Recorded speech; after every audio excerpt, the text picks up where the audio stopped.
श्रीगणपति अष्टोत्तरशतनामावलिः। ॐ गजाननाय नमः। ॐ गणाध्यक्षाय नमः। ॐ विघ्नराजाय नमः। ॐ विनायकाय नमः। ॐ द्वयमातुराय नमः। ॐ सुमुखाय नमः। ॐ प्रमुखाय नमः। ॐ सन्मुखाय नमः। ॐ कृतिने नमः। ॐ ज्ञानदीपाय नमः। ॐ सुखनिधये नमः। ॐ सुराध्यक्षाय नमः। ॐ सुरारिभिदे नमः। ॐ महागणपतये नमः। ॐ मान्याय नमः। ॐ महन्मान्याय नमः। ॐ मृडात्मजाय नमः। ॐ पुराणाय नमः। ॐ पुरुषाय नमः। ॐ पोषणे नमः। ॐ पुष्करिणे नमः। ॐ पुण्यकृते नमः। ॐ अग्रगण्याय नमः। ॐ अग्रपूज्याय नमः। ॐ अग्रगामिने नमः। ॐ मन्त्रकृते नमः। ॐ चामीकरप्रभाय नमः। ॐ सर्वस्मै नमः। ॐ सर्वोपास्याय नमः। ॐ सर्वकर्त्रे नमः। ॐ सर्वनेत्रे नमः। ॐ सर्वसिद्धिप्रदाय नमः। ॐ सर्वसिद्धाय नमः। ॐ सर्ववन्द्याय नमः। ॐ महाकालाय नमः। ॐ महाबलाय नमः। ॐ हेरम्बाय नमः। ॐ लम्बजठराय नमः। ॐ ह्रस्वग्रीवाय नमः। ॐ महोदराय नमः। ॐ मदोत्कटाय नमः। ॐ महावीराय नमः। ॐ मन्त्रिणे नमः। ॐ मङ्गलदाय नमः। ॐ प्रमथाचार्याय नमः। ॐ प्राज्ञाय नमः। ॐ प्रमोदाय नमः। ॐ मोदकप्रियाय नमः। ॐ धृतिमते नमः। ॐ मतिमते नमः। ॐ कामिने नमः। ॐ कपित्थप्रियाय नमः। ॐ ब्रह्मचारिणे नमः। ॐ ब्रह्मरूपिणे नमः। ॐ ब्रह्मविदे नमः। ॐ ब्राह्मणवन्दिताय नमः। ॐ जिष्णवे नमः। ॐ विष्णुप्रियाय नमः। ॐ भक्तजीविताय नमः। ॐ जितमन्मथाय नमः। ॐ ऐश्वर्यदाय नमः। ॐ गुहज्यायसे नमः। ॐ सिद्धिसेविताय नमः। ॐ विघ्नकर्त्रे नमः। ॐ विघ्नहर्त्रे नमः। ॐ विश्वनेत्रे नमः। ॐ विराजे नमः। ॐ स्वराजे नमः। ॐ श्रीपतये नमः। ॐ वाक्पतये नमः। ॐ श्रीमते नमः। ॐ शृङ्गारिणे नमः। ॐ श्रितवत्सलाय नमः। ॐ शिवप्रियाय नमः। ॐ शीघ्रकारिणे नमः। ॐ शाश्वताय नमः। ॐ शिवनन्दनाय नमः। ॐ बलोद्धाय नमः। ॐ भक्तनिधये नमः। ॐ भावगम्याय नमः। ॐ भवात्मजाय नमः। ॐ महते नमः ॐ मङ्गलदायिने नमः ॐ महेशाय नमः ॐ महिताय नमः ॐ सत्यधर्मिणे नमः ॐ सदाधाराय नमः ॐ सत्याय नमः ॐ सत्यपराक्रमाय नमः ॐ शुभांगाय नमः ॐ शुभ्रदन्ताय नमः ॐ शुभदाय नमः ॐ शुभविग्रहाय नमः ॐ पञ्चपातकनाशिने नमः ॐ पार्वतीप्रियनन्दनाय नमः ॐ विश्वेशाय नमः ॐ विबुधाराध्यपदाय नमः ॐ वीरवराग्रगाय नमः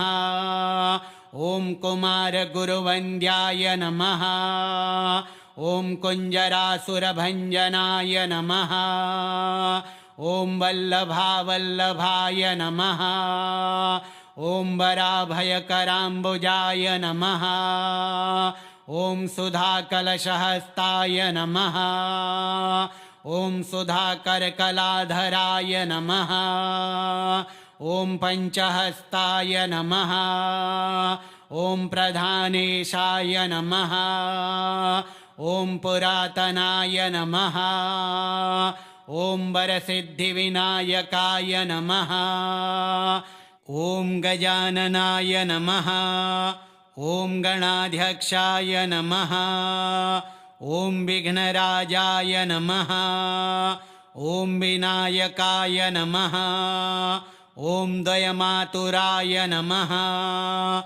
ॐ सुमुखाय नमः ॐ प्रमुखाय नमः ॐ सन्मुखाय नमः ॐ कृतिने नमः ॐ ज्ञानदीपाय नमः ॐ सुखनिधये नमः ॐ सुराध्यक्षाय नमः ॐ सुरारिभिदे नमः ॐ महागणपतये नमः ॐ मान्याय नमः ॐ महन्मान्याय नमः ॐ मृडात्मजाय नमः ॐ पुराणाय नमः ॐ पुरुषाय नमः ॐ पोष्णे नमः ॐ पुष्करिणे नमः ॐ पुण्यकृते नमः ॐ अग्रगण्याय नमः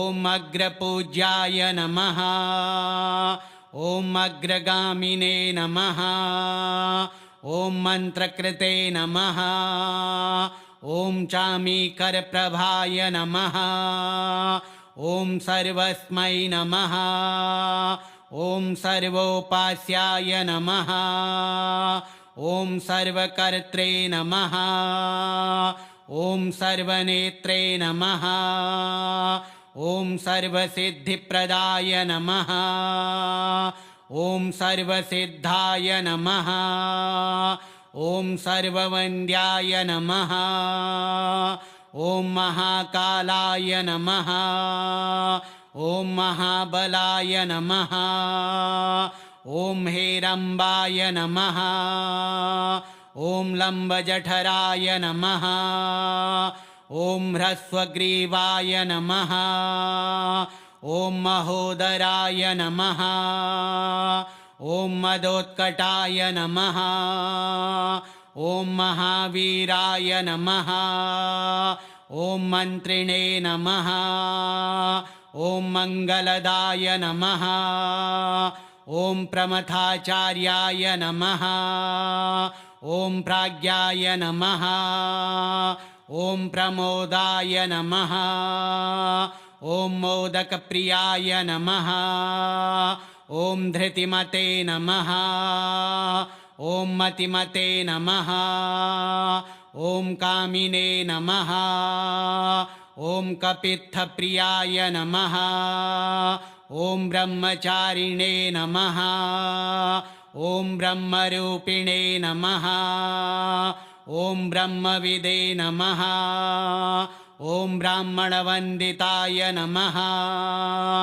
ॐ जिष्णवे नमः ॐ विष्णुप्रियाय नमः ॐ भक्तजीविताय नमः ॐ जितमन्मथाय नमः ॐ ऐश्वर्यदाय नमः ॐ गुहज्यायसे नमः ॐ सिद्धिसेविताय नमः ॐ विघ्नकर्त्रे नमः ॐ विघ्नहर्त्रे नमः ॐ विश्वनेत्रे नमः ॐ विराजे नमः ॐ स्वराजे नमः ॐ श्रीपतये नमः ॐ वाक्पतये नमः ॐ श्रीमते नमः ॐ शृङ्गारिणे नमः ॐ श्रितवत्सलाय नमः ॐ शिवप्रियाय नमः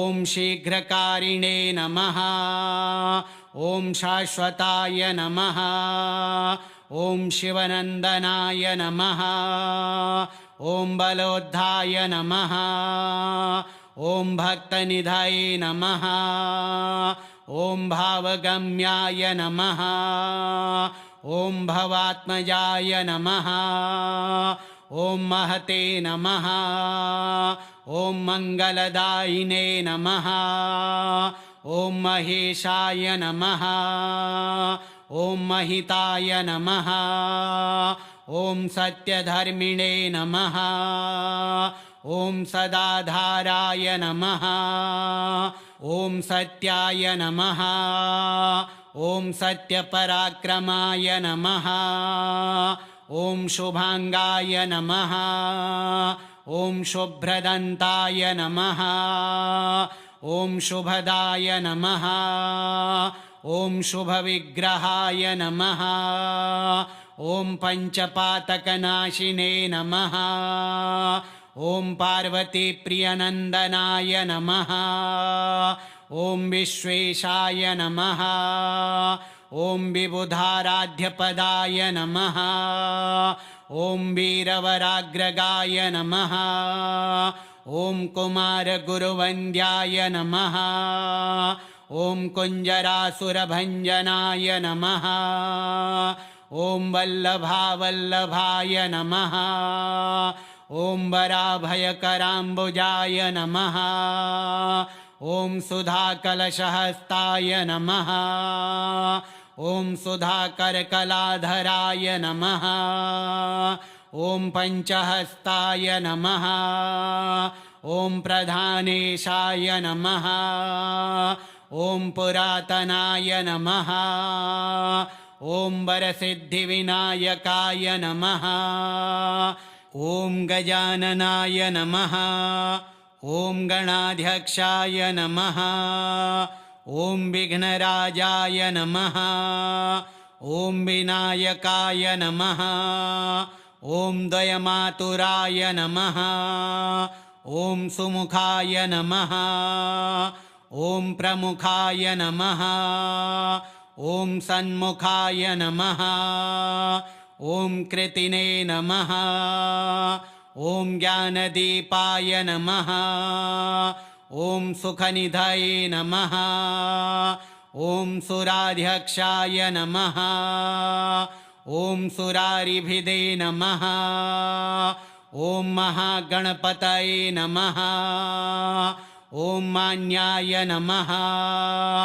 ॐ महन्मान्याय नमः ॐ मृडात्मजाय नमः ॐ पुराणाय नमः ॐ पुरुषाय नमः ॐ पोष्णे नमः ॐ पुष्करिणे नमः ॐ पुण्यकृते नमः ॐ अग्रगण्याय नमः ॐ अग्रपूज्याय नमः ॐ अग्रगामिने नमः ॐ मन्त्रकृते नमः ॐ चामीकरप्रभाय नमः ॐ सर्वस्मै नमः ॐ सर्वोपास्याय नमः ॐ सर्वकर्त्रे नमः ॐ सर्वनेत्रे नमः ॐ सर्वसिद्धिप्रदाय नमः ॐ सर्वसिद्धाय नमः ॐ सर्ववन्द्याय नमः ॐ महाकालाय नमः ॐ महाबलाय नमः ॐ हेरम्बाय नमः ॐ लम्बजठराय नमः ॐ ह्रस्वग्रीवाय नमः ॐ महोदराय नमः ॐ मदोत्कटाय नमः ॐ महावीराय नमः ॐ मन्त्रिणे नमः ॐ मङ्गलदाय नमः ॐ प्रमथाचार्याय नमः ॐ प्राज्ञाय नमः ॐ प्रमोदाय नमः ॐ मोदकप्रियाय नमः ॐ धृतिमते नमः ॐ मतिमते नमः ॐ कामिने नमः ॐ कपित्थप्रियाय नमः ॐ ब्रह्मचारिणे नमः ॐ ब्रह्मरूपिणे नमः ॐ ब्रह्मविदे नमः ॐ ब्राह्मणवन्दिताय नमः ॐ जिष्णवे नमः ॐ विष्णुप्रियाय नमः ॐ भक्तजीविताय नमः ॐ जितमन्मथाय नमः ॐ ऐश्वर्यदाय नमः ॐ गुहज्यायसे नमः ॐ सिद्धिसेविताय नमः ॐ विघ्नकर्त्रे नमः ॐ विघ्नहर्त्रे नमः ॐ विश्वनेत्रे नमः ॐ विराजे नमः ॐ स्वराजे नमः ॐ श्रीपतये नमः ॐ वाक्पतये नमः ॐ श्रीमते नमः ॐ शृङ्गारिणे नमः ॐ श्रितवत्सलाय नमः ॐ शिवप्रियाय नमः ॐ शीघ्रकारिणे नमः ॐ शाश्वताय नमः ॐ शिवनन्दनाय नमः ॐ बलोद्धाय नमः ॐ भक्तनिधये नमः ॐ भावगम्याय नमः ॐ भवात्मजाय नमः ॐ महते नमः ॐ मङ्गलदायिने नमः